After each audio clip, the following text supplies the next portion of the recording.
Hingga Senin malam, Gunung Lewotobi laki-laki masih terpantau erupsi. Lalu bagaimana pantauannya siang ini kita tanyakan pada jurnalis Kompas TV Citos Natun di Flores Timur, Nusa Tenggara Timur. Citos, selamat siang. Hingga siang ini bagaimana pantauan Gunung Lewotobi? Apakah masih tercatat adanya erupsi susulan? Citos. Baik, selamat siang Ian dan juga saudara. Memang untuk erupsi sendiri di belakang saya ini memang terlihat Gunung Lewotobi laki-laki yang tengah erupsi dan pihak PVMBG sendiri mencatat sejak hari malam pukul 00 hingga pagi tadi kurang lebih pukul 10 itu terjadi 10 kali erupsi dengan tinggi kolom abu antara 1.000 hingga 4.000 meter dari permukaan kawah. Dan tadi malam kami juga memantau bahwa luncuran lava pijar itu mulai mengarah ke arah barat, di mana arah barat ini mendekati desa Nawakote dan juga mulai mengarah ke permukiman di sekitar desa Hokenjaya.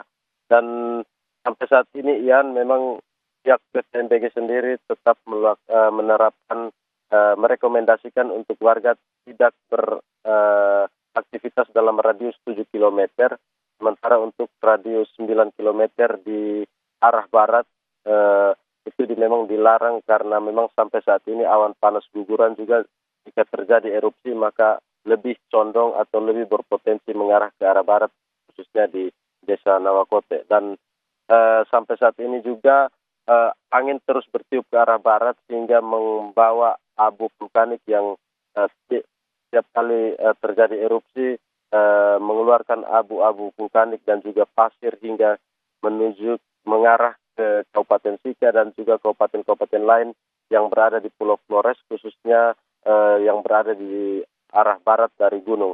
Dan tadi kami memantau bahwa memang abu vulkanik telah mencapai hingga ke Provinsi Nusa Tenggara Barat dan juga mulai menyebar hingga ke Pulau Sumba yang berada di selatan dari Pulau Flores. Yan. Citos, yang turut menjadi sorotan ini masa tanggap darurat diperpanjang hingga 31 Desember mendatang. Lalu apa prioritas penanganan dari pemerintah selama masa tanggap darurat berlangsung?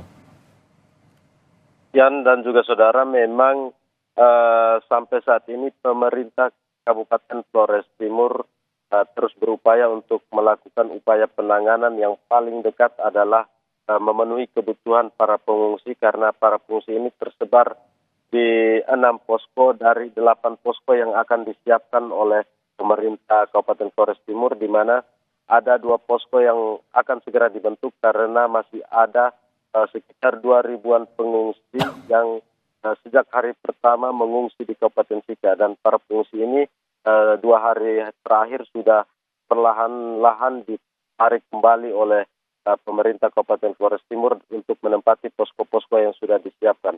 Dan upaya penanganan sendiri memang kami memantau di lapangan kebutuhan-kebutuhan para pengungsi dari hari ke hari memang sudah terlayani terus-menerus dibenahi oleh pemerintah Kabupaten Flores Timur. Namun yang menjadi kendala dan menjadi catatan adalah kebutuhan akan MCK dari tiap posko dan juga kebutuhan air bersih, mengingat di posko-posko yang ditempatkan oleh pemerintah Kabupaten Flores Timur ini kekurangan air bersih sehingga turut menyulitkan para pengungsi ketika mendiami posko-posko ini.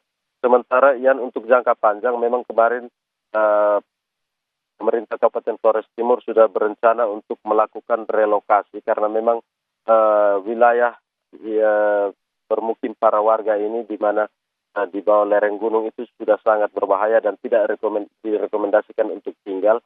Pemerintah Kabupaten Flores Timur sudah menyiapkan 2 tempat yang akan menjadi lokasi relokasi. Rencananya ada 100 hektar yang sudah disiapkan oleh pemerintah Kabupaten Flores Timur, namun mereka masih melakukan dialog dengan para warga, para tuan tanah dan juga ketua-ketua suku di sini agar bisa menjadikan lahan relokasi itu sebagai tempat tinggal bagi 12-an ribu pengungsi yang memang sejak hari pertama sudah mengungsi di posko-posko yang sudah disiapkan oleh pemerintah Kabupaten Flores Timur. Sekian. Ya, Sebagian besar bantuan logistik telah disalurkan, namun warga di pengungsian masih membutuhkan air bersih dan juga MCK. Terima kasih jurnalis Kompas TV Citos Natun atas laporan langsungnya dari Flores Timur, Nusa Tenggara Timur.